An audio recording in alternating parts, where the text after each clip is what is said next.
بسم اللہ الرحمن الرحیم۔ سورۃ الرعد 13واں پارہ، آیت نمبر 12 سے لے کر 15 تک کا ترجمہ یہ ہے: هو الذی یریکم البرق خوفا وطمعا۔ اللہ تعالی تمہیں بجلی کی چمک دکھاتے ہیں خوف کے لیے اور امید کے لیے۔ وَيُنشِئُ السَّحَابَ الثِّقَالَ، اور اللہ تعالیٰ پیدا کرتے ہیں ان بادلوں کو جو پانی سے بھرے ہوئے ہیں۔ وَيُسَبِّحُ الرَّعْدُ بِحَمْدِهِ، اور رعد نامی فرشتہ اللہ کی تعریف کے ساتھ اس کی تسبیح بیان کرتا ہے۔ وَالْمَلَائِكَةُ مِنْ خِیفَتِهِ، اور دیگر فرشتے بھی اللہ تعالیٰ کی تسبیح بیان کرتے ہیں اس کے خوف اور جلال کی وجہ سے۔ وَيُرْسِلُ الصَّوَاعِقَ، اور اللہ تعالیٰ بجلی کی کڑک کو بھیجتے ہیں۔ فَيُصِيبُ بِهَا مَن يَشَاءُ، جسے چاہتے ہیں اسے پہنچا دیتے ہیں۔ وَهُمْ يُجَادِلُونَ فِي اللَّهِ، اور یہ لوگ اللہ تعالیٰ کی توحید کے بارے میں جھگڑتے ہیں۔ وَهُوَ شَدِيدُ الْمِحَالِ، اور اللہ تعالیٰ زبردست طاقت والے ہیں۔ لَهُ دَعْوَةُ الْحَقِّ، صحیح پکار صرف ایک اللہ کے لیے ہے۔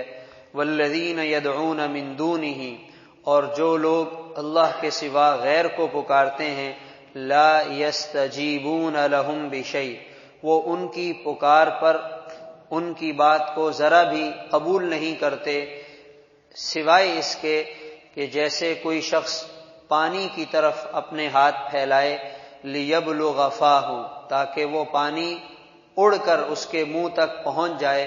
وَمَا هُوَ بِبَالِغِ، وہ پانی کبھی نہیں پہنچے گا۔ وَمَا دُعَاءُ الْكَافِرِينَ إِلَّا فِي ضَلَالٍ، اور کافروں کی پکار بے اثر اور بے فائدہ ہے۔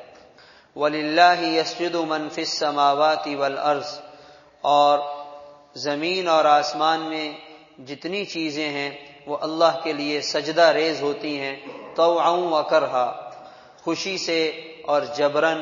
وَظِلَالُهُمْ، اور ان کے سائے بھی، بِالْغُدُوِّ وَالْآصَالِ، صبح اور شام کے اوقات میں۔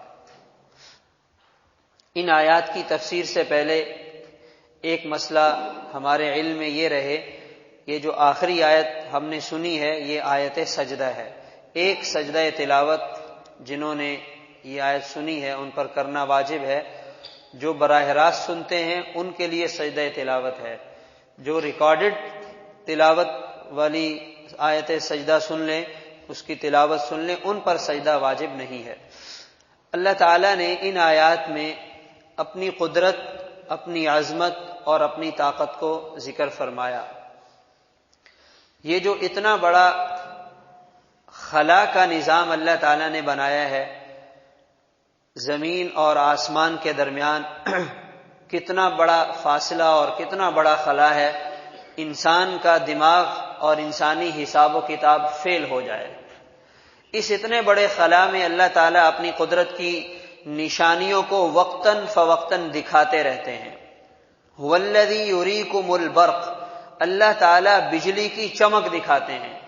جیسے ایک دم کالے بادل آئے اور پورا کراچی اندھیرے میں ڈوب گیا، پھر ایک دم بجلی چمکتی ہے اور پورا شہر روشن ہو جاتا ہے۔ منٹوں میں شہر کو تاریک کرنا اور لمحے میں شہر کو روشنی میں بدل جانا، یہ کون کر سکتا ہے؟ ایک اللہ کی ذات کر سکتی ہے، اللہ کے سوا کوئی نہیں کر سکتا۔ وہ بجلی چمکتی ہے، اس میں لوگوں کے لیے امید بھی پیدا ہوتی ہے، اس میں لوگوں کے لیے خوف بھی پیدا ہوتا ہے۔ خوف اس بات کا اگر یہ بجلی کسی پر گر گئی تو وہ ہلاک ہو جائے گا۔ ہمارے ہاں کچھ عرصہ پہلے یہاں سرجانی کے علاقے میں جانوروں پہ بجلی گری تھی، کتنا بڑا نقصان ہوا تھا، بڑی تعداد میں جانور ہلاک ہو گئے۔ یہ انسانوں کے لیے خوف اور ڈر ہے، اللہ تعالیٰ ڈراتے ہیں، اور امید اس بات کی ہوتی ہے شاید بارش برس جائے، شاید پانی آ جائے، شاید اللہ کی رحمت اتر جائے، یہ انسانوں کے لیے امید ہے۔ اور اس میں پیغام یہ ہے کہ ہم اتنی زبردست طاقت والے ہیں، ہم منٹوں میں یوں سے یوں کر دیتے ہیں، ہم اندھیرے کو روشنی میں بدل دیتے ہیں، ہم روشنی پہ اندھیرے کی چادر ڈال دیتے ہیں۔ وَيُنشِئُ السَّحَابَ الثِّقَالَ، پانی سے بھرے ہوئے بادلوں کو فضا میں کون معلق کرتا ہے؟ پانی سے بھرے ہوئے بادلوں کو فضا میں کون معلق کرتا ہے؟ ہم نے اپنے گھر میں اپنی ضرورت کے لیے تھوڑی سی چھوٹی سی معمولی سی ٹینکی لگانی ہو، اس کے لیے کتنے سہارے کھڑے کرتے ہیں، اس پر ٹینکی کو رکھتے ہیں، اس میں پانی آتا ہے، ہم ضرورت کے لیے استعمال کرتے ہیں۔ منوں من اور ٹنوں پانی سے بھرے ہوئے یہ جو بادل فضا میں چل رہے ہیں، رکے ہوئے بھی نہیں ہیں۔ عجیب بات، اتنی بڑی مقدار میں فضا میں کوئی چیز معلق کر کے تو دکھائے۔ یہاں سے بادل کراچی سے اٹھتے ہیں اور پاکستان کے کون سے علاقے میں جا کے بارش برساتے ہیں، اور اللہ تعالیٰ ان بادلوں سے جو بارش برساتے ہیں ایسی خوبصورت چھنی لگائی ہے کہ وہ ایک ایک قطرہ الگ الگ سوراخ سے نکل کر زمین پہ آ رہا ہے۔ جب یہ بارش کا قطرہ بادل سے نکلتا ہے، اس رفتار کے ساتھ اگر زمین پر آ کر گرے ہمارے جسموں کو زخمی کر دے۔ اس کی رفتار گولی کی رفتار سے بھی تیز ہوتی ہے، مگر وہاں رفتار تیز ہے، پھر اس کو نیچے لاتے ہیں، رفتار آہستہ ہو جاتی ہے، پھر اور نیچے آتا ہے، رفتار آہستہ ہو جاتی ہے۔ جب زمین پہ وہ قطرہ گرتا ہے، ہم ہاتھ نیچے کرتے ہیں، آرام سے وہ قطرہ ہمارے ہاتھ پہ آ کر گر جاتا ہے۔ یہ اللہ کی قدرت ہے۔ ایک مخصوص رفتار کے ساتھ، ایک مخصوص انداز کے ساتھ اللہ تعالیٰ ان بھرے بادلوں سے بارش کو برساتے ہیں، اور پھر ساتھ یہ فرمایا اس بادلوں کے نظام کو کنٹرول کرنے کے لیے بھی ہم نے ایک نظام بنایا ہے۔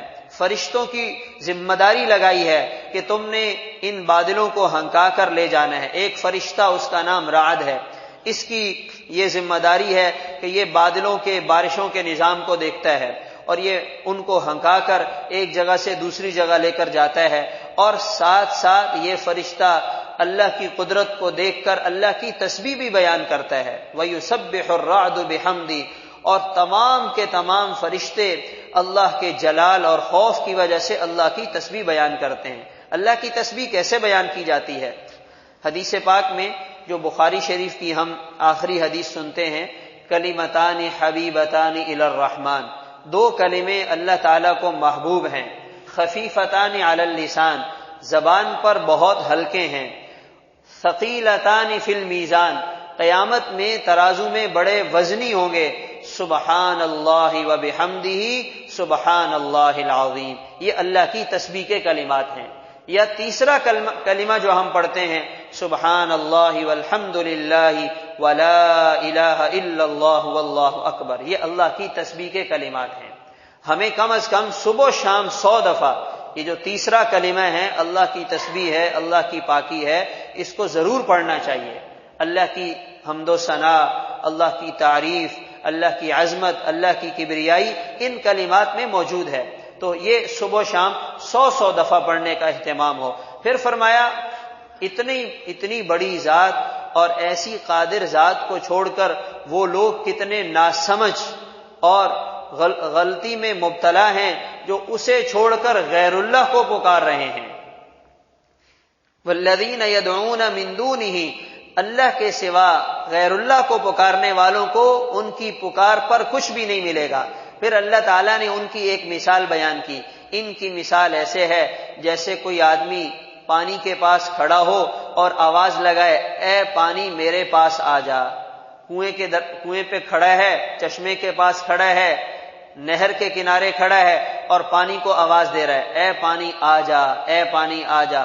تو سارا دن بھی آوازیں دیتا رہے گا، پانی نہیں آئے گا۔ تو جو غیر اللہ کو پکارنے والے ہیں ان کے ساتھ بھی یہی ہوتا ہے، جو غیر اللہ سے امیدیں لگانے والے ہیں ان کے ساتھ بھی یہی ہوتا ہے، جو غیر اللہ پہ بھروسہ کرنے والے ہیں ان کے ساتھ بھی یہی ہوتا ہے۔ جن پر ساری زندگی بھروسہ ہوتا ہے، بالآخر وہی انسان کو نقصان پہنچا کے چلے جاتے ہیں، پھر اس کی آنکھیں کھلتی ہیں۔ تو کیا ہی اچھا ہو ہماری امید، ہمارا یقین، ہمارا بھروسہ ایک اللہ کی ذات پر ہو، اسی سے مانگیں، اسی سے اپنا تعلق بنائیں، اسی پر اپنا یقین قائم کریں۔ اس ذات کو تو کافر بھی پکارے تو وہ بھی کچھ نہ کچھ اس کے خزانوں سے لے ہی لیتا ہے، تو ہم تو الحمدللہ ایمان والے اس کو ماننے والے ہیں۔ اور پھر فرمایا کہ انسان تو کیا اس کائنات اور اس دنیا کے نقشے میں اور اس کائنات کے سارے نقشے میں جتنی چیزیں ہیں وہ سب اللہ کے سامنے سجدہ ریز ہوتی ہیں۔ وَإِن مِّن شَيْءٍ إِلَّا يُسَبِّحُ بِحَمْدِهِ، اللہ کی تسبیح بیان کرتی ہیں، اللہ کے سامنے سجدہ کرتی ہیں، اللہ کے سامنے جھکتی ہیں۔ صبح و شام اللہ تعالیٰ نے ہر چیز کی عبادت کا، ہر چیز کی تسبیح کا ایک نظام بنایا ہے، اور اس کے حساب سے درخت، شجر، حجر، چاند، سورج، ستارے، زمین، آسمان، یہ سب اس کے فرما بردار ہیں، اس کے سامنے جھکنے والے ہیں۔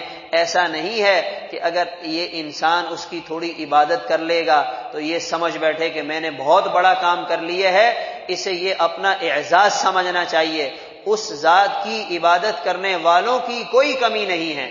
جیسے کہا جائے کہ بادشاہ کی خدمت کا کسی کو موقع مل جائے تو وہ یہ نہ سمجھے کہ میں نے بادشاہ کو پانی پلا دیا، وہ یہ سمجھے کہ بادشاہ نے مجھے موقع دے دیا۔ تو ہم جو اللہ کی عبادت کرتے ہیں یہ ہماری خوش قسمتی ہے کہ اللہ تعالی ہمیں یہ اعزاز بخشتے ہیں، اس کی توفیق عطا فرماتے ہیں۔ اللہ تعالی عمل کرنے کی توفیق عطا فرمائے۔ اللہم صلی